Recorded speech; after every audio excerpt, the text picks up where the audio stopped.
मैं Hemant कोरलवाला 63 years old करीब करीब 10 साल पहले ओबेसिटी का ऑपरेशन करवाया था। काफ़ी तकलीफ़ें दूर हो गई। शुगर, खर्राटे आना और रिलैक्स महसूस कर रहा हूँ।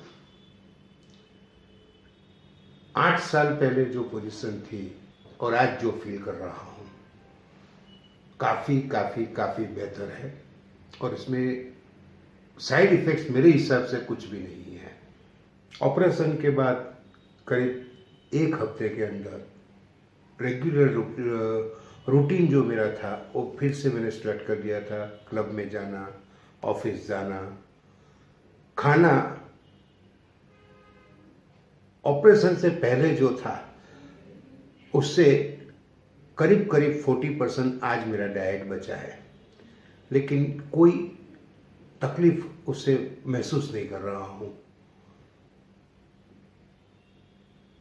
बाकी तो सब नॉर्मल। अगर इसे किसी तरह की तकलीफ फेस कर रहे हो, ओबेसिटी, ओवरवेट या खर्राटे जो मुझे तकलीफ थी, मिलिए डॉक्टर अविनाश नाग से। मेरे ख्याल से प्रॉब्लम कोई नहीं रहेगा। That's all.